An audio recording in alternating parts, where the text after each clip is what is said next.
Genesis 46 chapter, 47 chapter, 48 chapter हम पढ़ेंगे English में, किंग्स जेम्स वर्शन में से, फिर पढ़ेंगे हिंदी में BSI बाइबल में से। पवित्र आत्मा, हम आपसे विनती करते हैं, हमारी मदद करो। हम आपके बिना वचन को समझ नहीं सकते हैं, हमारी सहायता होनी है खुदा।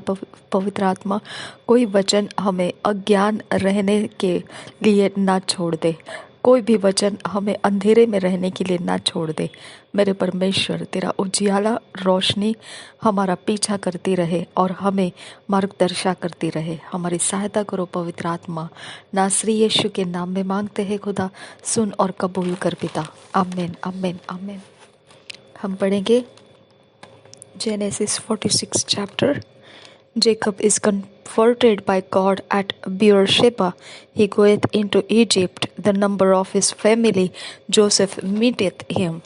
First verse say, and Israel took his journey with all that he had and came to Beersheba and offered sacrifices unto the God of his father Isaac. And God spake unto Israel in the visions of the night and said, Jacob, Jacob. And he said, Here am I. And he said, I am God, the God of thy father. Fear not to go down into Egypt, for I will there make of thee a great nation.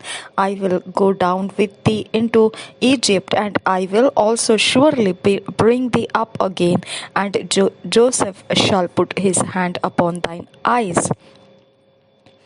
And Jacob rose up from Beersheba, and the sons of Israel carried Jacob their father and their little ones and their wives in the wagons which Pharaoh had sent to carry him.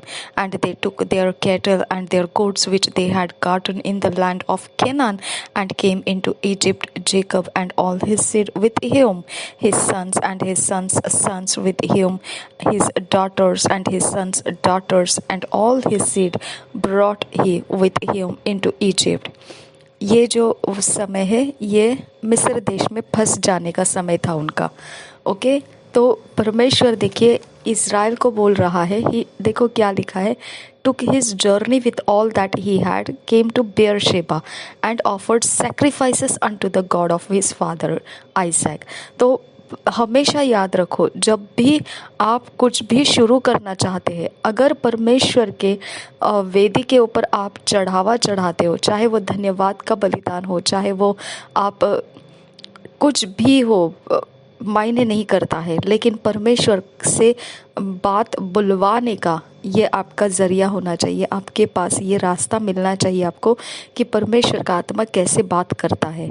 Okay, किस कारण से बात करेगा वो आपसे, क्योंकि आपने उसको पहला स्थान दिया। ओके, आप शुरू करने से पहले आपने उसको पहले परमेश्वर के हाथों में आपने पहले अपने आप को दे दिया, अपने कामों को सौंप दिया, और आपने इंक्वायरी किया परमेश्वर से कि परमेश्वर उसके दर्शन और विषय को हमारे ऊपर जाहिर करे, है ना।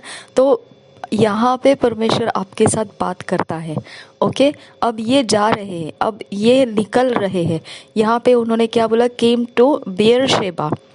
ओके, बेयरशेबा में आके अब उनका पता नहीं है आगे क्या करना है क्या नहीं करना है। वो निकल तो आए हैं, लेकिन अब पता नहीं है आगे और कहाँ जाएंगे।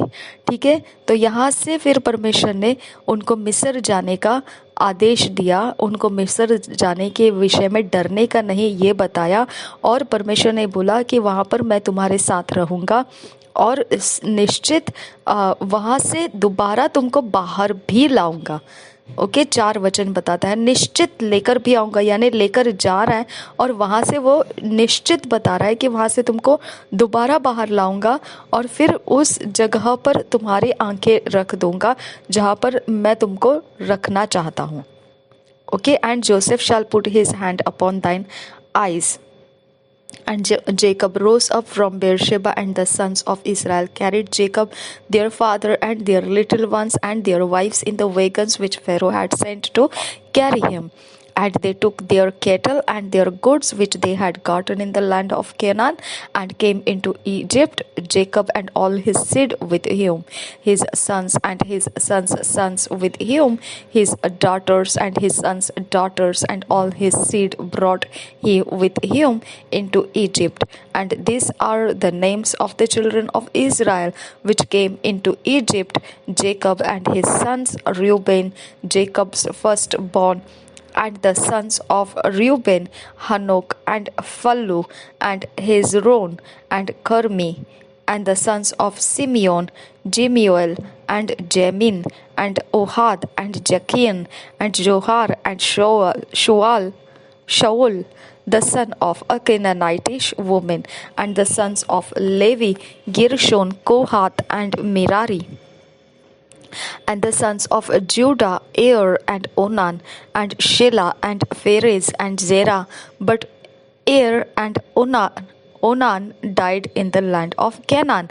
And the sons of Pharez were Hezron and Hamul. And the sons of Issachar, Tola and Phuvah, and Job and Shimron. And the sons of Zebulun, Sered, and Elon, and Jahleel. These be the sons of Leah, which she bare unto Jacob in Padan Aram, with his daughter Dinah. All the souls of his sons and his daughters were 33. And the sons of Gad, Ziphion, and Haggi, Shino, and Isbon, Eri, and Arodi, and Ereli. And the sons of Asher, Jimna, and Ishua, and Ishui, and Beriah, and Sirah, their sister, and the sons of Beriah, Heber, and Malchiel. These are the sons of Jilpah, whom Laban gave to Leah his daughter, and this she bare unto Jacob, even 16 souls. The sons of Rachel, Jacob's wife, Joseph and Benjamin. And unto Joseph in the land of Egypt were born Manasseh and Ephraim, which Asenath, the daughter of Potiphera, priest of On, bare unto him. And the sons of Benjamin were Bela, and Becher, and Ashbeel, Gera, and Naaman, Ehi, and Rosh, Muppim, and Huppim, and Ard. These are the sons of Rachel, which were born to Jacob. All the souls were 14. And the sons of Dan, Hushim. And the sons of Naphtali, Jahjeel, and Guni, and Jejer, and Shillem. यहाँ पे Muppim है वो, हाँ, मुप्पिन नहीं, Muppim and Huppim. Okay, 25 verse से आगे. These are the sons of Bilhah, which Laban gave unto Rachel his daughter, and she have this unto Jacob. All the souls were 7. All the souls that came with Jacob into Egypt, which came out of his loins, besides Jacob's sons' wives, all the souls were 66. And the sons of Joseph, which were born him in Egypt, were 2 souls. All the souls of the house of Jacob, which came into Egypt, were 70. And he sent Judah before him unto Joseph, to direct his face unto Goshen. And they came into the land of Goshen, and Joseph made ready his chariot, and went up to meet Israel his father to Goshen, and presented himself unto him. And he fell on his neck, and wept on his neck a good while. And Israel said unto Joseph, Now let me die, since I have seen thy face, because thou art yet alive. And Joseph said unto his brethren and unto his father's house, I will go up and shew Pharaoh, and say unto him, My brethren and my father's house, which were in the land of Canaan, are come unto me. And the men are shepherds, for their trade hath been to feed cattle, and they have brought their flocks and their herds and all that they have. And it shall come to pass, when Pharaoh shall call you, and shall say, What is your occupation? that ye shall say, Thy servant's trade hath been about cattle from our youth even until now, both we and also our fathers, that ye may dwell in the land of Goshen, for every shepherd is an abomination unto the Egyptians. Chapter 47. Joseph presenteth 5 of his brethren and his father before Pharaoh. He giveth them habitation and maintenance.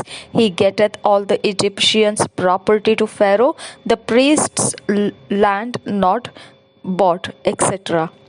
First verse. Then Joseph came and told Pharaoh and said, My father and my brethren and their flocks and their herds and all that they have are come out of the land of Canaan, and behold, they are in the land of Goshen. And he took some of his brethren, even 5 men, and presented them unto Pharaoh. And Pharaoh said unto his brethren, What is your occupation? And they said unto Pharaoh, Thy servants are shepherds, both we and also our fathers. They said moreover unto Pharaoh, For to sojourn in the land are we come, for thy servants have no pasture for their flocks. For the famine is sore in the land of Canaan. Now therefore we pray thee, let thy servants dwell in the land of Goshen. And Pharaoh spake unto Joseph, saying, Thy father and thy brethren are come unto thee. The land of Egypt is before thee. In the best of the land make thy father and brethren to dwell in the land of Goshen. Let them dwell. And if thou knowest any men of activity among them, then make them rulers over my cattle.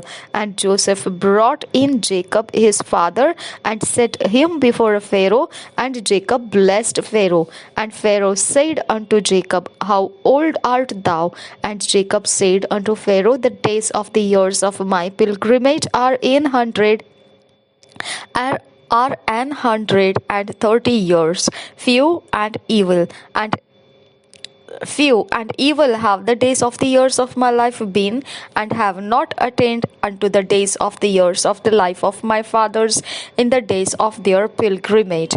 And Jacob blessed Pharaoh and went out from before Pharaoh. And Joseph placed his father and his brethren, and gave them a position in the land of Egypt, in the best of the land, in the land of Ramses, as Pharaoh had commanded. And Joseph nourished his father and his brethren and all his father's household with bread according to their families. And there was no bread in all the land, for the famine was very sore, so that the land of Egypt and all the land of Canaan fainted by reason of the famine. And Joseph gathered up all the money that was found in the land of Egypt and in the land of Canaan for the corn which they brought. And Joseph brought the money into Pharaoh's house. And when money failed in the land of Egypt and in the land of Canaan, all the Egyptians came unto Joseph and said, Give us bread, for why should we die in thy presence? For the money faileth. And Joseph said, Give your cattle, and I will give you your cattle, if money fail. And they brought them cattle unto Joseph, and Joseph gave them bread in exchange for horses, and for the flocks, and for the cattle of the herds, and for the asses, and he fed them with bread for all their cattle for that year. When that year was ended, they came unto him the second year, and said unto him, We will not hide it from my lord, how that our money is spent. My lord also hath our herds of cattle. There is not out left in the sight of my lord, but our bodies and our lands. Wherefore shall we die before thine eyes, both we and our land? Buy us and our land for our bread, and we and our land will be servants unto Pharaoh, and give us seed that we may live and not die, that the land be not desolate. ये ध्यान रखिए, यूसुफ जो था, देखो यूसुफ के भाइयों के साथ यूसुफ ने सबको अपने पास बुला तो लिया। फ़िरौन अच्छा था उस समय, और फ़िरौन वो समय का जो फ़िरौन था वो सही तरह से यूसुफ की तरफदारी में था, और यहाँ पे क्या प्रॉब्लम क्या आ गया, देखो यहाँ पे क्या बोल रहे हैं लोग कि हम तेरे गुलाम होने को तैयार है। ओके, हमारा सब कुछ तू ले ले और हम तेरी गुलामी में अपने आप को देते हैं, और तू हमें रोटी पानी का कुछ इंतज़ाम कर, हमें बीज दे ताकि हमारे कुछ तो जीवन के निर्वाह कर सके हम। ठीक है, यहाँ पे ध्यान दीजिए 19th वर्स को आगे पढ़ेंगे। And Joseph bought all the land of Egypt for Pharaoh, for the Egyptians sold every man his field because of a mind prevailed over them, so the land became Pharaoh's. And as for the people, he removed them to cities from one end of the borders of Egypt even to the other end thereof. Only the land of the priests bought he not. For the priests had a portion assigned them of Pharaoh, and did eat their portion which Pharaoh gave them, wherefore they sold not their land. Then Joseph said unto the people, Behold, I have bought you this day and your land for Pharaoh. Lo, here is seed for you, and ye shall sow the land. And it shall come to pass in the increase that ye shall give the fifth part unto Pharaoh, and 4 parts shall be your own, for seed of the field, and for your food, and for them of your households, and for food for your little ones. देखिए यहाँ पे उनका saving करने का भी तरीका यहाँ पे बता दिया है 24th वर्स में, ताकि वो खुद अपने लिए भी कुछ बटोर कर रखने के लिए वो फिरौन के भंडार में अपना हिस्सा थोड़ा सा निकाल के देना शुरू करेंगे। अब 25 verse, and they said, Thou hast saved our lives, let us find grace in the sight of my Lord, and we will be Pharaoh's servants. And Joseph made it a law over the land of Egypt unto this day, that Pharaoh should have the 5th part, except the land of the priests only, which became not Pharaoh's. And Israel dwelt in the land of Egypt in the country of Goshen, and they had possessions therein, and grew and multiplied exceedingly. And Jacob lived in the land of Egypt 17 years, so the whole age of Jacob was 147 years. And the time drew nigh that Israel must die, and he called his son Joseph, and said unto him, If now I have found grace in thy sight, put, I pray thee, thy hand under my thigh, and deal kindly and truly with me. Bury me not, I pray thee, in Egypt, but I will lie with my fathers, and thou shalt carry me out of Egypt, and bury me in their burying place. And he said, I will do as thou hast said. And he said, Swear unto me. And he sware unto him. And Israel bowed himself upon the bed's head. Chapter 48. Joseph with his sons visiteth his sick father. Jacob repeateth God's promise, and Joseph Ephraim and Manasseh as his own. He blesseth Joseph's sons. And it came to pass after these things that one told Joseph, Behold, thy father is sick. And he took with him his 2 sons, and Manasseh and Ephraim. 2 sons, Manasseh and Ephraim. And one told Jacob and said, Behold, thy son Joseph cometh unto thee. And Israel strengthened himself and sat upon the bed. And Jacob said unto Joseph, O God Almighty appeared unto me at Luz in the land of Canaan, and blessed me, and said unto me, Behold, I will make thee fruitful, and multiply thee, and I will make of thee a multitude of people, and will give this land to thy seed after thee for an everlasting possession.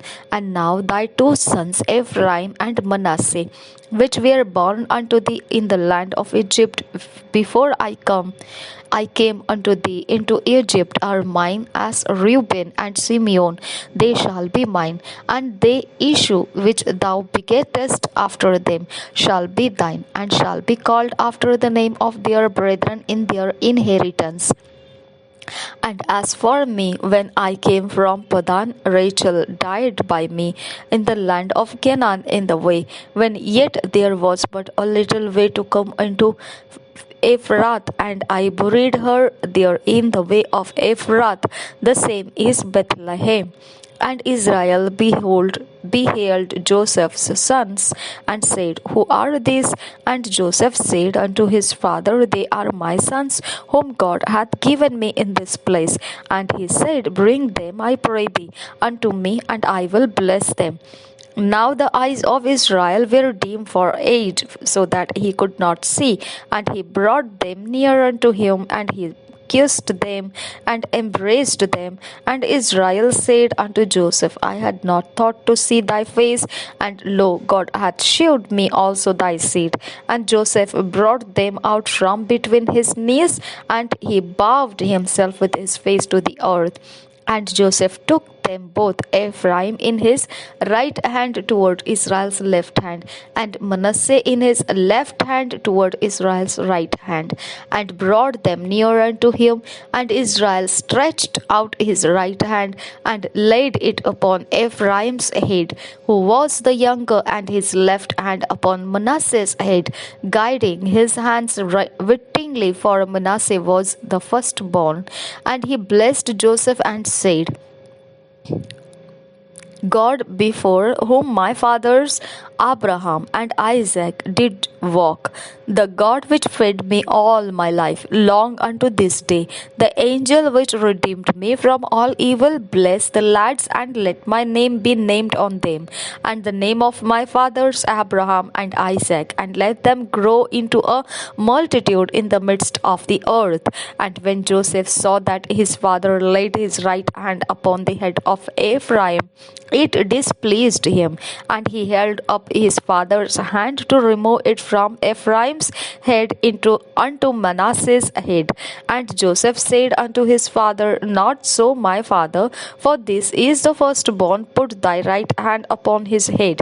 And his father refused, and said, I know it, my son, I know it. He also shall become a people, and he also shall be great. But truly his younger brother shall be greater than he, and his seed shall become a multitude of nations. And he blessed them that day, saying, In thee shall Israel bless, saying, God make thee as Ephraim and as Manasseh. And he set Ephraim before Manasseh. And Israel said unto Joseph, Behold, I die, but God shall be with you, and bring you again unto the land of your fathers. Moreover, I have given to thee one portion above thy brethren, which I took out of the hand of the Ammonite, with my sword and with my bow. उत्पत्ति 46 अध्याय 47 अध्याय 48 अध्याय हम पढ़ेंगे Hindi PSI Bible में से। याकूब का सारे परिवार समेत मिस्र को जाना।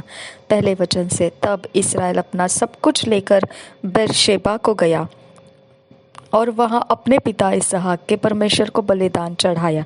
तब परमेश्वर ने इस्राएल से रात को दर्शन में कहा, हे याकूब, हे याकूब।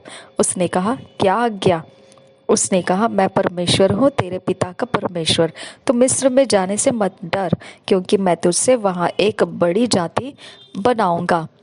मैं तेरे संग संग मिस्र की को चलता हूँ, और मैं तुझे वहाँ से फिर निश्चय ले आऊँगा, और यूसुफ अपने हाथ से तेरी आँखों को बंद करेगा।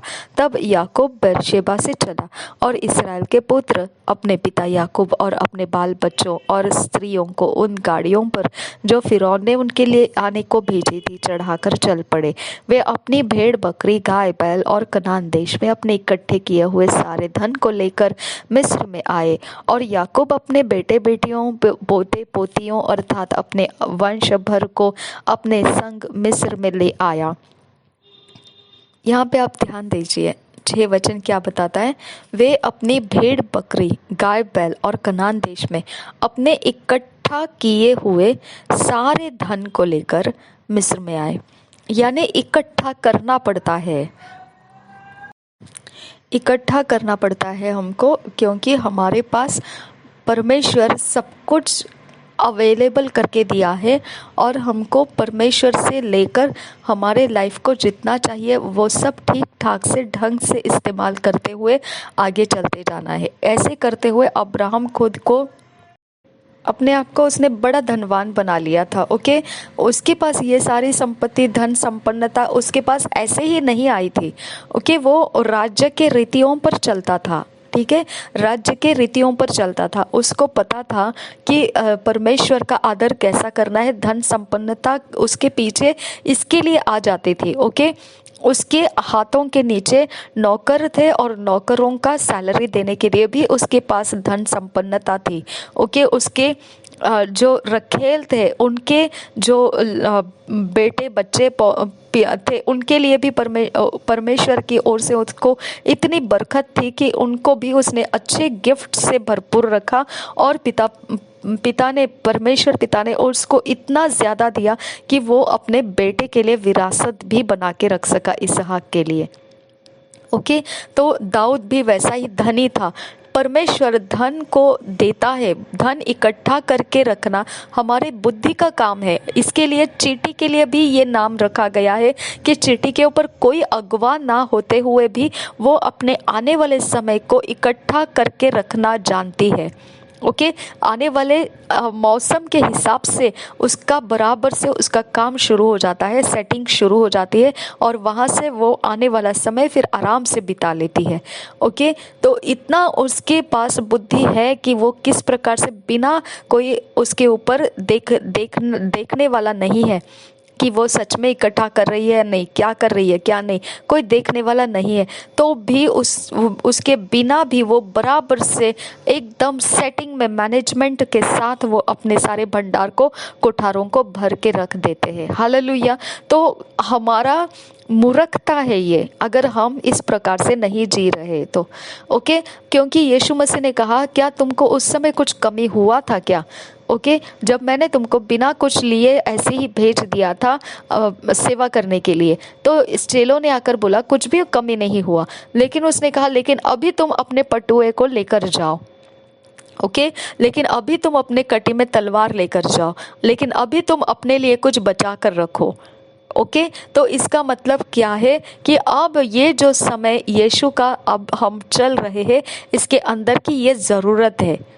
ओके, कि हम सही ढंग से अपने अपने हिस्से को संभाल कर ठीक ढंग से इस्तेमाल करें। ओके, लापरवाही ना करें। ठीक है, तो हम बहुत ज़्यादा एक्सट्रीम में नहीं जाना है स्पिरिचुअलिटी के। जब एक्सट्रीम में जाते हैं तो हम ना यहाँ के ना वहाँ के, ना घर के ना घाट के, ऐसे हो जाते हैं। और अगर हम एक्सट्रीम नहीं जाते और बहुत ही पिछड़े हुए रह जाते हैं तो फिर वो भी हमारे लिए हानिकारक है। ओके, जैसा वचन कहता है बस वैसा ही करना है। ना हमको वचन के इर्द गिर्द में घूमना है, ना वचन के बाहर जाना है। हमको वचन जो कहता है उसके अंदर हो जाना है। हालेलुया। तो हमारी बुद्धि को ये बहुत ज़रूरी मायना है कि हमारे पास ये वचन का ज्ञान होना चाहिए। हमारे समय को निपटने के लिए वचन हमको चाहिए बॉस। ओके, आप जो कहना है कहिए, लेकिन अगर परमेश्वर का वचन आपके ज़िंदगी में नहीं है, महारथी बने बैठो आप, दुनिया भर के ताकतें लेकर बैठ जाओ आप, फर्क नहीं पड़ता है। नाश तो नाश ही है और एक अचानक से विपत्ति आपका पूरा तमाशा बना देगा। ओके, तो इसके लिए कुछ हो तो हो, ना हो तो ना हो, वचन आपके अंदर रहना बेहद ज़रूरी है। चलो कोई बात नहीं है, एक छोटा सा ब्लेसिंग भी अगर आपको दिखाई नहीं दे रहा है आपके लाइफ में, फ़र्क नहीं पड़ता है। बहुमूल्य परमेश्वर का वचन आपके हृदय में भर दीजिए। ओके, उसकी जैसी अमानत और संपन्नता, उसके जैसा रिचनेस, परमेश्वर के वचन के जैसा रिचनेस, ओके, इतना प्रेशियसनेस दुनिया में आपको और कहीं नहीं मिलेगा। ओके, जिसके अंदर परमेश्वर का वचन निवास करता है वो सबसे ज़्यादा धनी है। तो धन, संपन्नता और जो ऐश्वर्य, प्रताप, ये सब जब हम बात करते हैं तो उस सब का जड़, उसके नाप तौल अगर करने जाएंगे तो क्या है? जिसके हृदय में परमेश्वर का भय यानी ज्ञान की शुरुआत है, बस वही परमेश्वर का वचन निवास करता है और वही धनी पुरुष धनी व्यक्ति है। हालेलुया। तो आपके बंगलो, गाड़ियाँ ये आपको धनी नहीं बनाती है, आपके कोई अय्याशी के चीज़ें आपको धनी नहीं बनाती है, आपका बहुत बावलापन और बहुत सीधापन आपको धनी नहीं बनाता है, कुछ नहीं धनी बनाता है आपको। आपको धन संपन्नता केवल परमेश्वर का वचन आपके हृदय में होना, ये आपके धन संपन्नता है। ओके, प्रकाशित वाक्य में इसके बारे में लिखा है कि धन संपन्नता के बारे में लोग इतने ज़्यादा घमंड करते हैं कि हमारे पास ये है, हमारे पास बैंक बैलेंस है, हमारे पास डिपॉजिट्स है, हमारे पास बंगलोज है, इन्वेस्टमेंट्स किए, सब ठीक है, जो भी किया है वो सब ठीक है। लेकिन अगर तुम उसको अपने ज़िंदगी का फाउंडेशन मानते हो कि वो तुम्हें संभाल लेगा, समझ में आया? अगर तुम ये समझ रहे हो कि अगर आप ये समझ रहे हो कि ये वाला जो हिस्सा है हमारे पास, ये एक एरिया ऑफ लाइफ है कि इसके होते हुए हमको परमेश्वर के ऊपर डिपेंड रहना नहीं पड़ेगा, वहीं पर आपका कटनी आने वाला है। समझ में आया? वहीं पर आपकी छटाई होने वाली है। समझ में आया? वहीं पर आपको ख़त्म हो जाएगा आपका वो फाउंडेशन, और फिर आपको सामने देखने के लिए कुछ नहीं रहेगा। समझा? तो आप ऐसा कोई भी हिस्सा अगर ऐसा देख रहे हो कि ये एक रिश्ता है, कि ये एक रिश्ता है जो मेरे ऐसे समय को संभाल लेगा, और अगर कोई मुसीबत, कोई ऐसा समय आएगा, दुख कष्ट आएगा, तो ये वाला एक रिश्ता है जो मुझे कैसे भी करके हैंडल कर लेगा, मार खाओगे आप।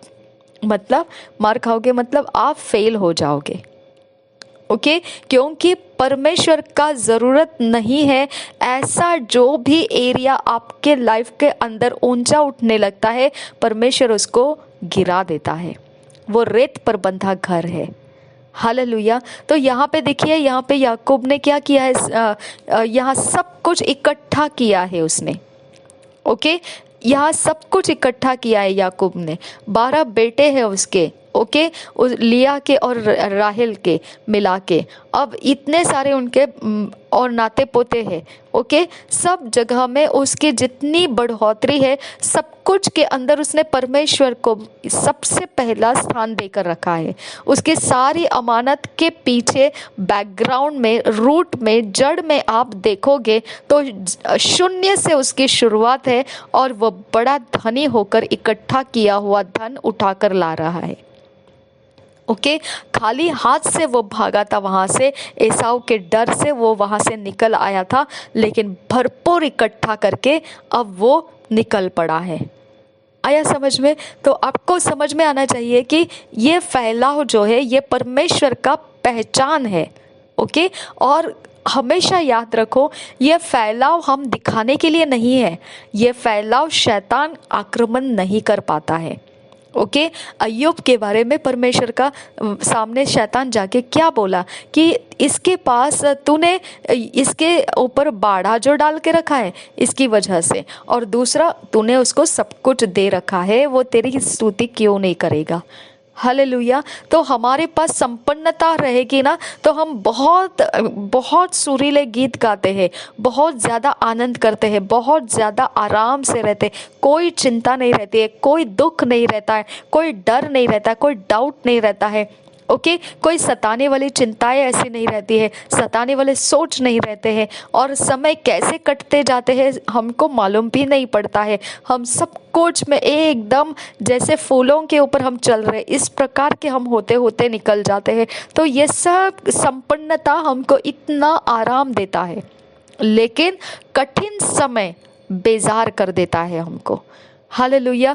जब कठिन समय का समय आ जाता है तो हम हाय हाय तौबा तौबा करने लगते हैं, और हम पूछने लगते हैं परमेश्वर तू कहाँ है? समझा? तो जहाँ पर हमारे ब्लेसिंग से हमारा वो हिस्सा परमेश्वर का फैलाया हुआ है, कहीं तो कहाँ ना कहाँ हमारा परमेश्वर के साथ का रूट बन गया, और वो रूट हमको इतना फैलाव दिया है। ओके, ये फैलाव के अंदर हमने अपने समय का एक बड़ा आनंद का समय, बड़े शांति का समय, बिना कठिन समय के हमने बिता लिया। ओके, अब यहाँ पर शैतान जब आक्रमण करता है तो सब कुछ के ऊपर परमेश्वर का बाड़ा लगा हुआ है। ओके, अब उसको आक्रमण करने का जगह नहीं है। लेकिन यहीं पर अगर आपका आक्रमण आना है तो आपके लिए परमेश्वर का बाड़ा उठाने की ज़रूरत नहीं है, परमेश्वर की परमिशन लगती है शैतान को। समझ में आया? परमेश्वर परमिशन देता है शैतान को, और तभी वो अय्यूब के कुछ हिस्से नहस तहस कर चुका। ओके, जो कभी लौट के नहीं आ सकता है, ऐसे गहरे जख्म लगा दिए वो अय्यूब के रिश्तों में। ओके, उसके बेटे मर गए, उसके बेटियां मर गई, जो है वो सब उसका उथल पुथल कर दिया।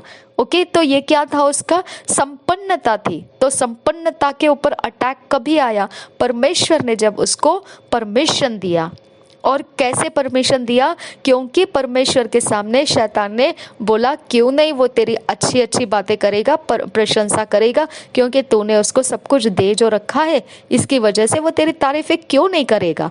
ओके, तो अब क्या सवाल आ गया कि अब यह संपन्नता अगर परमेश्वर की अगर अय्यूब को तारीफ करवा रही है, तो अब अय्यूब की परीक्षा हो रही है। अब बिना इसके अय्यूब क्या करता है? समझ में आया? तो बिना चंगाई के आप क्या करते हैं? बिना धन संपत्ति के आप क्या करते हैं? हर इंसान का जड़ जो है परमेश्वर परखता है, तो इसके बिना क्या करता है मेरे बारे में। ओके, तो इसके बिना मेरे साथ रहना पसंद करेगा या नहीं। ओके, तो इसके बिना भी तो मेरे साथ है या नहीं। समझ में आया? तो हमेशा याद रखो, कोई भी चीज, कोई वस्तु के ऊपर मन मत लगाओ। ओके, कोई भी एरिया ऑफ लाइफ आप जब बटोरते हो, आप साथ में रखते हो, अपने लिए रखते हो, संभाल के रखते हो, और अगर उसको छीन लिया गया, आपका मन टूटना नहीं चाहिए। क्योंकि अय्यूब के जगह से दूसरी जगह अब देखो, अब्राहम को लूत फाइटिंग कर रहा था कि उसके पास भी बहुत ज़्यादा मायने में आशीषें बढ़ गई थी, और अब्राहम की भी थी, और दोनों की इकट्ठे रहने अब मुश्किल हो रही थी, जगह ज़मीन का सवाल आ गया। तो उन्होंने एक दूसरे से फाइट करते वक्त, मतलब अब्राहम ने नहीं किया, अब्राहम के चरवाहे और लूत के चरवाहे एक दूसरे से फाइट करने लगे। तब अब्राहम को लूत ने आकर बोला, अब पॉसिबल नहीं है कि अब चरवाहे तो अपने अपने जगह में है, लेकिन अब फैसला लेने का समय हमारा आ चुका है। ओके, तो अब्राहम को परमेश्वर ने बोला, लूत जो चाहता है उसको दे दे, और तू इस तरफ देख, ये जो जमीन तू देख रहा है, जितनी दूरी तक तेरी आंखें जाती है उतनी दूरी तक मैं तुझे वो जमीन तुझे दे देता हूँ। हालेलुया। क्या परमेश्वर झूठ बोल रहा था? नहीं। ओके, उसने कहा जितने आकाश के तारे गिन सकता है, और जितने समंदर के किनारे में बालू के किनके हैं उनको तो गिन सकता है, उतनी तेरी संतानें होगी। क्या परमेश्वर झूठ बोल रहा था? नहीं। यही वचन है आज हमको समझ में आना चाहिए, जो हमने मनन करने के वचन में पढ़ा कि परमेश्वर का वचन कहता है, जो परमेश्वर का है उसके ऊपर मन लगाओ। क्या कह रहा है परमेश्वर? मैं तुझे कभी नहीं छोड़ूंगा, कभी नहीं त्यागूंगा। लगा दो मन इसके ऊपर। ओके, विश्वास डालो इसके ऊपर। ओके, अगर परमेश्वर कह रहा है कि जितने हथियार तेरे हानि के लिए बनाए वो कोई सफल नहीं होगा, जो लोग मुद्दई होकर तुझ पर नालिश करें उन सभी से तू जीत जाएगा, लगा दीजिए अपने मन को उसके ऊपर, आप निराश नहीं होंगे। समझ में आया? अगर परमेश्वर कहता है मृत्यु के तराई से होकर चलूं तो भी मैं नहीं डरूंगा, क्योंकि तेरी लाठी काठी मेरी सहायता करती है, तो लगा दीजिए मन उसके ऊपर। जहां तेरा मन, जहां तेरा धन, वहां पर तेरा मन रहेगा। ओके, तो वचन आपका धन बना दीजिए माय फ्रेंड्स। ओके, वचन को धन बना दीजिए, तो आपका मन उस धन का पीछा करता रहेगा। हालेलुया। उसने क्या लिखा है कि surely goodness and mercy shall follow me all the days of my life and I will dwell in the house of the Lord forever and ever. है ना? निश्चित भलाई और करुणा मेरे पीछे मेरा पीछा करेगी। निश्चित भलाई और करुणा जीवन भर मेरा पीछा करेगी, और मैं यहोवा के भवन में निवास करूंगा। हालेलुया। तो आपको ध्यान देना है, आपका वचन, परमेश्वर का वचन जो है वो आपका धन होना चाहिए, ताकि आपका मन उसका पीछा करता हुआ जाएगा। समझ में आया? अगर परमेश्वर का वचन कह रहा है आपको कि मैं तुझे कभी नहीं त्यागूंगा, तो आपका मन उसके पीछे पीछे दौड़ना चाहिए। परमेश्वर का वचन कहता है कि मुझे कभी नहीं त्यागेगा वो, मुझे कभी नहीं त्यागेगा वो, मुझे कभी नहीं छोड़ेगा वो। परमेश्वर का वचन कहता है मेरे ऊपर शैतान के हथियार नहीं चलेंगे। परमेश्वर का वचन कहता है वो मुझे छुड़ाने में सामर्थ्य है। परमेश्वर का वचन कहता है संकट के दिन मुझे पुकार, मैं तुझे छुड़ाऊंगा। माय डियर फ्रेंड्स, तो संकट के दिन आप डॉक्टर्स की जरूरत नहीं है, संकट के दिन परमेश्वर को पुकारने की जरूरत है। ओके, विपत्ति के दिन आपको वकीलों की जरूरत नहीं है, एडवोकेट की जरूरत नहीं है, जमीन जायदाद के मसले हल करने के लिए आपको ऑफिसर्स की जरूरत नहीं है, आपको परमेश्वर से विनती करने की जरूरत है, संकट के समय पुकारने की जरूरत है। ओके, कोई फाइनेंस फेल हो रहा है, बिजनेस फेल हो रहा है, कोई विपत्ति दिख रही है, कोई विपत्ति आ चुकी है, पड़ चुकी है, आप उसमें फंस चुके हैं, आध मरे हो चुके हैं, विपत्ति के बीच में परमेश्वर को पुकारना शुरू करो। ओके, और वहां पर परमेश्वर कहता है मैं तेरी सुनूंगा। भाई, जहां पर तेरा धन वहां पर तेरा मन भागेगा। हालेलुया। बहन, जहां पर तेरा धन वहां पर तेरा मन भागेगा। हालेलुया। तो विपत्ति के पीछे नहीं भागेगी, तो विपत्ति के पीछे नहीं दौड़ेगी, तो परमेश्वर के वचन के पीछे पीछे दौड़ेगी। हालेलुया। तो जहां कहीं पर भी रहेगा तो वहां पर क्या करेगा, परमेश्वर का वचन कहता है ना, बस उसकी तरफ अपने ध्यान को लगाए रखेगा और यहाँ जो होना है हो। We don't care my dear friends, we don't care. Okay, जो फेल जो है, कोई फर्क नहीं पड़ता है। हालेलुया। हमारे साथ परमेश्वर का वचन अनंत काल के जीवन के अंदर प्रवेश करा दिया है, उस वचन को आप त्यागना नहीं है, वो आपकी संपन्नता है।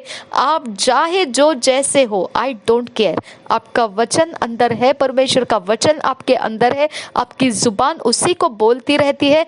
आप निश्चित धनी है और सीधे रास्ते में आप सफल हो। आमेन। जहां तेरा धन वहां तेरा मन रहेगा। हालेलुया। तो वचन को अपना कोठार भंडार भर दो, वचन से अपने कोठार भंडारों को भर दो, ना कि कोई रुपए खत्तों से। ओके, आपको ध्यान रखना है कि रुपए खत्ते आप मिलते हैं आपको, ओके, मिलते हैं। आपका जीवन परमेश्वर ने उस स्रोत से जोड़ के रखा है, मिलता है आपको, नौकरी मिलती है आपको, लोग मिलते हैं, फेवर करने वाले लोग मिलते हैं, सब कुछ मिलता है आपको। आप उनमें से भी कुछ बचा के रखते, अपने लिए भी बटोर कर रखते हैं, अच्छा काम कर रहे हैं। ओके, अपने लिए बटोरते, औरों के लिए बटोर कर रख देते, किसी को ज़रूरत है उनके लिए आप बिखेर देते हैं, दे देते हैं। ऐसा जो करना है ये सब कीजिए, लेकिन इसके खातिर आप ये भरोसा मत कीजिए कि ये आपको बचाएगा। हालेलुया। ये आपके जीवन की रखवाली करेगा, ये आपके जीवन के समय को संभालेगा। नहीं, ऐसा नहीं है। ओके, ये सिर्फ आपको एक समय तक मिलता रहेगा, एक समय खत्म हो जाएगा, ये भी खत्म हो जाएगा। ओके, इसके ऊपर मन नहीं लगाना है। आपका मन कहाँ रखना है? Surely goodness and mercy shall follow me all the days of my life. निश्चित भलाई और करुणा मेरा जीवन भर मेरा पीछा करेगी। भाई, कहाँ भी जा तू, ओके बहन, कहाँ भी जा तू, निश्चित भलाई और करुणा परमेश्वर लोगों के द्वारा तेरे जीवन में उंडेलता जाएगा। निश्चित है, निश्चित। तू जगह की परवाह मत कर, तू जॉब की परवाह मत कर, तू कोई रिश्ते की परवाह मत कर, कोई तुझे अपने साथ रखे ना रखे परवाह मत कर। भाई और बहन, सीधी बात है, जहाँ तू वचन दिमाग में लेगा, जहाँ तेरे अंदर वचन चला आ जाएगा, उतर आ जाएगा, वहाँ पर तेरी सारी हिस्से, तेरे सारे समय की भविष्यवाणी और तेरे सारे समय का सारा मैनेजमेंट ये वचन के अंदर से निकलेगा। निश्चित भलाई और करुणा जीवन भर मेरे साथ मेरा पीछा करती रहेगी और मैं परमेश्वर के भवन में हमेशा के लिए निवास करूंगा। हालेलुया। ये आपका जड़ होना चाहिए। फिर लोग आएंगे, लोग जाएंगे, जगह मिलेगी, जगह बदल जाएगी। ओके, चीज़ें आएगी, चीज़ें चली जाएगी, फर्क नहीं पड़ता है। ओके, क्योंकि वचन आपका फाउंडेशन है। हालेलुया। ये आपको समझ में आना चाहिए। आप जो भी इकट्ठा करो वो हमेशा के लिए नहीं है। ओके, लेकिन इकट्ठा करना बुरी बात नहीं है। आज इकट्ठा किया, आपको फायदा नहीं है, किसी और को फायदा है, परमेश्वर के प्लान में है कुछ, कोई किसी जगह से आप डिवाइन फेवर करने वाले बनोगे किसी के लिए। कोई प्रार्थना कर रहा होगा कि दया प्राप्त मिले, तो परमेश्वर की दया में से आपके पास भंडार होगा और आप वो दया को रिलीज कर सकते हैं। ओके, कुछ भी इकट्ठा करने से मत डरो। जो ऐश्वर्य, जो परमेश्वर का आपको विस्डम है, बुद्धि है, जो आप इकट्ठा करके रखते हो, आप उसको व्यर्थ मत समझो। उसको आप किसी के लिए भी, अपने लिए नहीं, अपने समय के अंदर उसका कोई लाभ नहीं है, लेकिन कहीं ना कहीं परमेश्वर का आपके द्वारा डिवाइन प्रोविजन हो जाएगा वो बातें। ओके, डिवाइन प्रोवाइडर हो जाएंगे आप किसी के लिए। ठीक है, तो आपको इकट्ठे से डरना नहीं है। लोग बोलते बैंक बैलेंस मत रखो, ये मत रखो, वो मत रखो, वो मत रखो। आप इकट्ठे करने से डरिए मत। ओके, कोई डरना नहीं है इस प्रकार के बातों से, क्योंकि परमेश्वर का प्लान कहाँ पर आपको किस जगह में क्या इकट्ठा करके रखने के लिए देगा, आप रख लीजिए, परमेश्वर उसका इंतज़ाम करेगा। क्यों रखना है वो बाद में आपको पता चलेगा कि किस लिए उसका काम किसको हो गया, किसके फ़ायदे में आ गया, वो समय आपको पता चलेगा। ये इंसान को परमेश्वर मुझे डिवाइन प्रोवाइडर बनाए, ये इंसान के लिए मुझे परमेश्वर ने डिवाइन फेवर करने वाला बनाया, ये इंसान के लिए मुझे परमेश्वर ने डिवाइन हेल्पर बनाया। ओके, तो डिवाइन कनेक्शंस में आपका यूज हो जाएगा परमेश्वर के राज्य में। आमीन। तो यहाँ पे हम आगे पढ़ेंगे 7 वचन। और याकूब अपने बेटे बेटियों पे पोते पोतियों अर्थात अपने वंश भर को अपने संग मिस्र में ले आया। याकूब के साथ जो इसराइली अर्थात उसके बेटे पोते आदि मिस्र में आए, उनके नाम ये है। याकूब का जेठा रूबेन था और रूबेन के पुत्र हनोक, पल्लू, हेस्रोन और कर्मी थे। शिमोन के पुत्र यमूएल, यामीन, ओहद, याकिन, सोहर और एक कनानी स्त्री से जन्मा हुआ शौल भी था। लेवी के पुत्र गेरुशोन का हाथ और मरारी थे।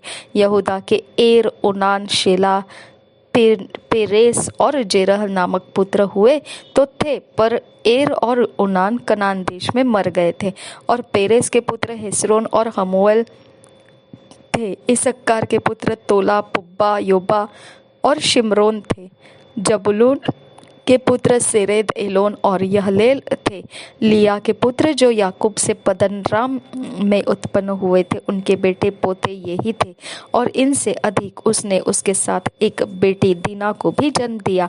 यहाँ तक तो याकूब के सब वंश वाले 33 प्राणी हुए। फिर गाद के पुत्र सियोन, हग्गी, शूनी, एसबोन, एरी, अरोदी और अरेली थे। आशेर के पुत्र यमुना, यशवा, यस्वी और बरिया थे और उनकी बहिन सेरह थी। और बरिया के पुत्र हेबेर और मलकीएल थे। जिल्पा जिसे लबान ने अपनी बेटी लिया को दिया था, उसके बेटे पोते आदि यही थे। और उसके द्वारा याकूब के 16 प्राणी उत्पन्न हुए। फिर याकूब की पत्नी राहेल के पुत्र यूसुफ और बिन्यामिन थे। और मिस्र देश में ओन के याजक पोतीपेरा की बेटी आसनत से यूसुफ के ये पुत्र उत्पन्न हुए, अर्थात मनश्शे और एप्रैम। और बिन्यामिन के पुत्र बेला, बेकेर, अशबेल, गेरा, नामान, येही, रोश, मुप्पीम, हुप्पीम और आर्द थे। राहेल के पुत्र जो याकूब से उत्पन्न हुए, उनके यही पुत्र थे। उसके ये सब बेटे पोते 14 प्राणी हुए। फिर दान का पुत्र हुशीम था। नप्ताली के पुत्र यहसेल, गुनी, सेसेर और शिल्लेम थे। बिल्हा जिसे लाबान ने अपनी बेटी राहेल को दिया, उसके बेटे पोते यही है। उसके द्वारा याकूब के वंश में 7 प्राणी हुए। याकूब के निज वंश के जो प्राणी मिस्र में आए, वे उसकी बहुओं को छोड़ सब मिलकर 66 प्राणी हुए। और यूसुफ के पुत्र जो मिस्र में उससे उत्पन्न हुए, वे 2 प्राणी थे। इस प्रकार याकूब के घराने के जो प्राणी मिस्र में आए, वे सब मिलकर 70 हुए। याकूब और उसका परिवार मिस्र में। 28 वचन से आगे। फिर उसने यहूदा को अपने आगे यूसुफ के पास भेज दिया कि वह उसको गोशेन का मार्ग दिखाए, और वे गोशेन देश में आए। तब यूसुफ अपना रथ जुतवाकर अपने पिता इसराइल से भेंट करने के लिए गोशेन देश को गया और उससे भेंट करके उसके गले से लिपटा और बहुत देर तक उसके गले से लिपटा हुआ रोता रहा। तब इसराइल ने यूसुफ से कहा, मैं अब मरने से भी प्रसन्न हूँ, क्योंकि तुझे जीवित पाया और तेरा मुंह देख लिया। तब यूसुफ ने अपने भाइयों से और अपने पिता के घराने से कहा, मैं जाकर फिरौन को यह कहकर समाचार दूंगा, मेरे भाई और मेरे पिता के सारे घराने के लोग जो कनान देश में रहते थे, वे मेरे पास आ गए हैं और वे लोग चरवाहे हैं, क्योंकि वे पशुओं को पालते आए हैं। इसलिए वे अपनी भेड़ बकरी गाय बैल और जो कुछ उनका है सब ले आए हैं। जब फिरौन तुमको बुला के पूछे, तुम्हारा उद्यम क्या है, तब यह कहना, तेरे दास लड़कपन से लेकर आज तक पशुओं को पालते आए हैं, वरन हमारे पुरखा भी ऐसे ही करते थे। इससे तुम गोशेन देश में रहने पाओगे, क्योंकि सब चरवाहों से मिस्री लोग घृणा करते हैं। तब यूसुफ ने फिरौन के पास जाकर यह समाचार दिया, मेरा पिता और मेरे भाई और उनकी भेड़ बकरियां गाय बैल और जो कुछ उनका है सब कनान देश से आ गया है, और अभी तो वे गोशेन देश में है। फिर उसने अपने भाइयों में से 5 जन लेकर फिरौन के सामने खड़े कर दिए। फिरौन ने उसके भाइयों से पूछा, तुम्हारा उद्यम क्या है? उन्होंने फिरौन से कहा, तेरे दास चरवाहे हैं और हमारे पुरखा भी ऐसे ही रहे। फिर उन्होंने फिरौन से कहा, हम इस देश में परदेशी की भांति रहने के लिए आए हैं, क्योंकि कनान देश में भारी अकाल होने के कारण तेरे दासों की भेड़ बकरियों के लिए चारा न रहा, इसलिए अपने दासों को गोशेन देश में रहने की आज्ञा दे। तब फिरौन ने यूसुफ से कहा, तेरा पिता और तेरे भाई तेरे पास आ गए हैं और मिस्र देश तेरे सामने पड़ा है। इस देश का जो सबसे अच्छा भाग हो उसमें अपने पिता और भाइयों को बसा दे, अर्थात वे गोशेन ही देश में रहे। और यदि तू जानता हो कि उनमें से परिश्रमी पुरुष है तो उन्हें मेरे पशुओं के अधिकारी ठहरा दे। तब यूसुफ ने अपने पिता याकूब को ले आकर फिरौन के सम्मुख खड़ा किया और याकूब ने फिरौन को आशीर्वाद दिया। तब फिरौन ने याकूब से पूछा, तेरी आयु कितने दिन की हुई है? याकूब ने फिरौन से कहा, मैं 130 वर्ष परदेशी होकर अपना जीवन बिता चुका हूँ। मेरे जीवन के दिन थोड़े और दुख से भरे हुए भी थे, और मेरे बाप दादे परदेशी होकर जितने दिन तक जीवित रहे उतने दिन का मैं अभी नहीं हुआ। और याकूब फिरौन को आशीर्वाद देकर उसके सम्मुख से चला गया।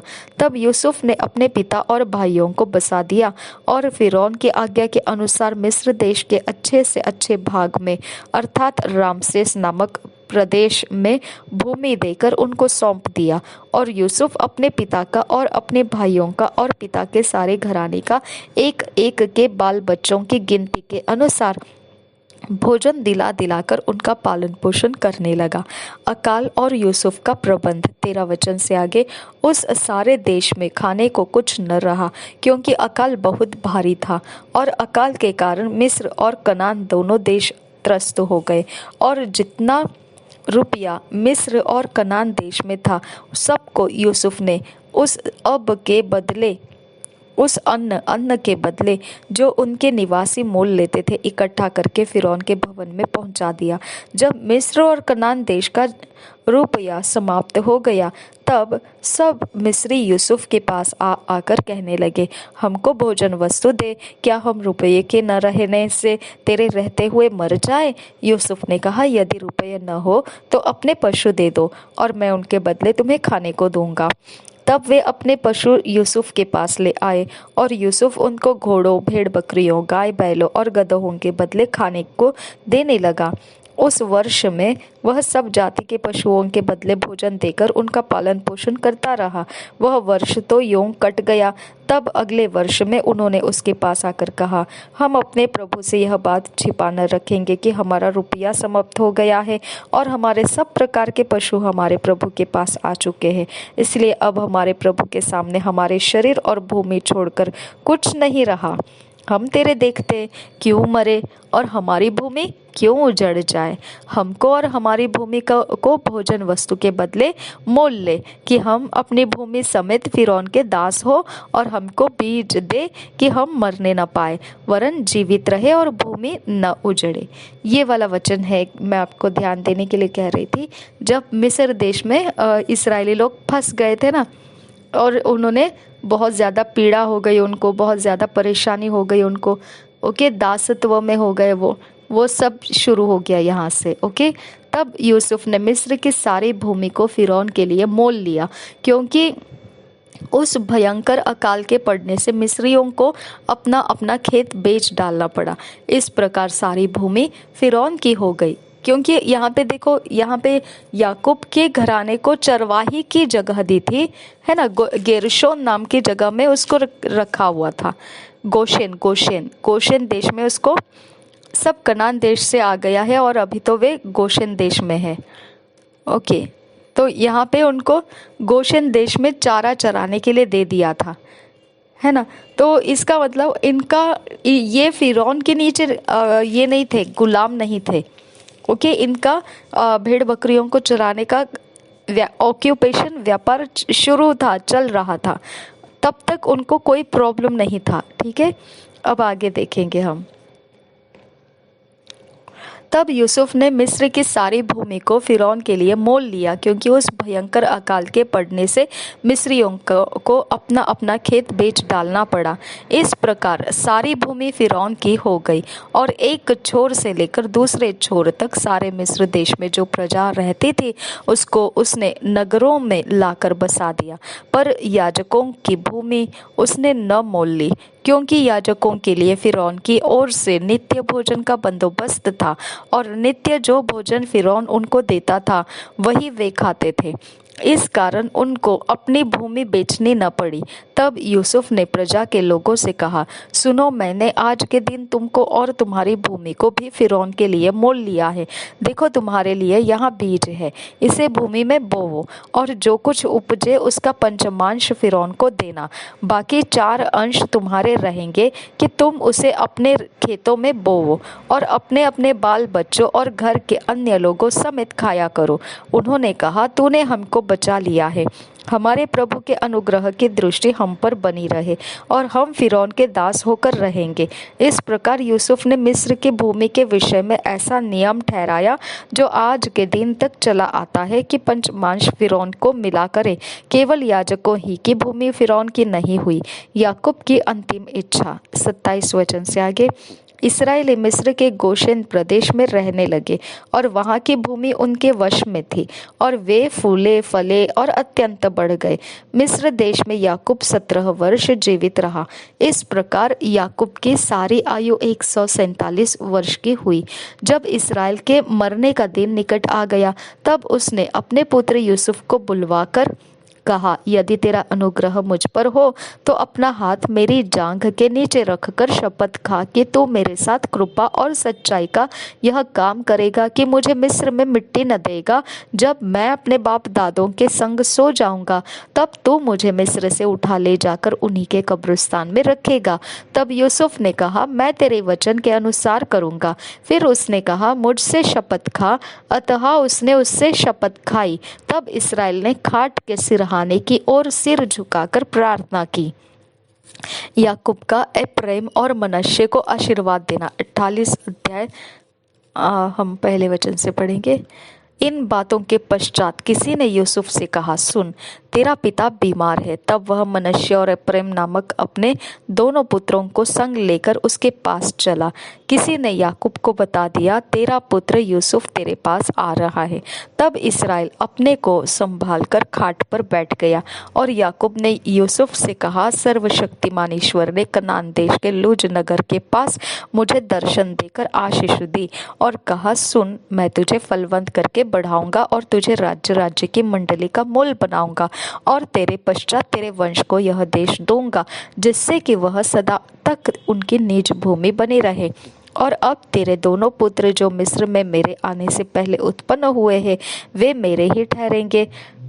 अर्थात जिस रीति से रूबेन और शिमोन मेरे हैं, उसी रीति से एप्रैम और मनश्शे भी मेरे ठहरेंगे। और उनके पश्चात तेरे जो संतान उत्पन्न हो वह तेरे तो ठहरेंगे, परंतु बंटवारे के समय वे अपने भाइयों ही के वंश में गिने जाएंगे। जब मैं पद्दान से आता था तब एप्राता पहुंचने से थोड़ी ही दूर पहले राहेल कनान देश में मार्ग में मेरे सामने मर गई, और मैंने उसे वही अर्थात एप्राता जो बेतलहम भी कहलाता है उसी के मार्ग में मिट्टी दी। तब इसराइल के को यूसुफ के पुत्र देख पड़े, और उसने पूछा, ये कौन है? यूसुफ ने अपने पिता से कहा, ये मेरे पुत्र हैं जो परमेश्वर ने मुझे यहाँ दिए हैं। उसने कहा, उनको मेरे पास ले आ कि मैं उन्हें आशीर्वाद दूं। इसराइल की आंखें बुढ़ापे के कारण धुंधली हो गई थी, यहाँ तक कि उसे कम सूझता था। तब यूसुफ उन्हें उनके पास ले गया और उसने उन्हें चूम कर गले लगा लिया। तब इसराइल ने यूसुफ से कहा, मुझे आशा न थी कि मैं तेरा मुख फिर देखने पाऊंगा, परंतु देख, परमेश्वर ने मुझे तेरे वंश भी दिखाया है। तब यूसुफ ने उन्हें अपने घुटनों के बीच से हटाकर और अपने मुंह के बल भूमि पर गिर के दंडवत की। तब यूसुफ ने उन दोनों को लेकर अर्थात एप्रैम को अपने दाहिने हाथ से कि वह इसराइल के बाएं हाथ पड़े, और मनश्शे को अपने बाएं हाथ से कि वह इसराइल के दाहिने हाथ पड़े, उन्हें उसके पास ले गया। तब इसराइल ने अपना दाहिना हाथ बढ़ाकर एप्रैम के सिर पर जो छोटा था और अपना बायां हाथ बढ़ाकर मनश्शे के सिर पर रख दिया। उसने जानबूझकर ऐसा किया, नहीं तो जेठा मनश्शे ही था। फिर उसने यूसुफ को आशीर्वाद देकर कहा, परमेश्वर जिसके सम्मुख मेरे बाप दादे अब्राहम और इसहाक चले, वही परमेश्वर मेरे जन्म से लेकर आज के दिन तक मेरा चरवाहा बना है, और वही दूत मुझे सारी बुराई से छुड़ाता आया है। वही अब इन लड़कों को आशीष दे, और ये मेरे बाप दादे अब्राहम और इसहाक के कहलाए और पृथ्वी में बहुतायत से बढ़े। जब यूसुफ ने देखा कि मेरे पिता ने अपना दाहिना हाथ एप्रैम के सिर पर रखा है, तब यह बात उसको बुरी लगी। इसलिए उसने अपने पिता का हाथ इस विचार से पकड़ लिया कि एप्रैम के सिर पर से उठाकर मनश्शे के सिर पर रख दे। और यूसुफ ने अपने पिता से कहा, हे पिता, ऐसा नहीं, क्योंकि जेठा यही है, अपना दाहिना हाथ उसके सिर पर रख। उसके पिता ने कहा, नहीं, सुन हे मेरे पुत्र, मैं इस बात को भली भांति जानता हूँ। यद्यपि इससे भी मनुष्यों की एक मंडली उत्पन्न होगी और वह भी महान हो जाएगा, तो भी इसका छोटा भाई इससे अधिक महान हो जाएगा, और उसके वंश से बहुत सी जातियां निकलेगी। फिर उसने उसी दिन यह कहकर उनको आशीर्वाद दिया, इस्राएली लोग तेरा नाम ले लेकर ऐसा आशीर्वाद दिया करेंगे, परमेश्वर तुझे एप्रैम और मनश्शे के समान बना दे। और उसने मनश्शे से पहले एप्रैम का नाम लिया। तब इस्राएल ने यूसुफ से कहा, देख, मैं तो मरने पर हूँ, परंतु परमेश्वर तुम लोगों के संग रहेगा और तुमको तुम्हारे पितरों के देश में फिर पहुंचा देगा, और मैं तुझको तेरे भाइयों से अधिक भूमि का एक भाग देता हूँ, जिसको मैंने एमोरियों के हाथ से अपनी तलवार और धनुष के बल से ले लिया है। Thank you Jesus. पवित्र आत्मा इन वचनों के भेद रहस्य हम में जाहिर कर हमें अज्ञान रहने मत दे। ईश्वरीय रचना और डिवाइन फेवर से और डिवाइन रेवलेशन से हमको भर दे। हमें फिट एंड फिक्स कर। हम नासरी यीशु मसीह के नाम में मांगते हैं पिता, सुन और कबूल कर। हमें डिवाइन ऑर्डरलीनेस में लेकर आ। नासरी यीशु मसीह के नाम में मांगते हैं पिता, सुन और कबूल कर। आमीन, आमीन, आमीन। 2 years बाइबल रीडिंग प्लान, 2 साल का बाइबल रीडिंग प्लान।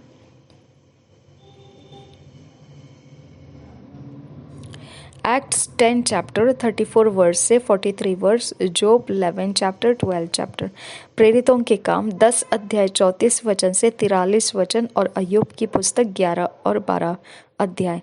2 साल के Bible reading plan, 2 years Bible reading plan को हम अपने एकांत में, पर्सनल टाइम में, हम अकेले में बैठकर व्यक्तिगत समय में इसे पढ़ सकते हैं।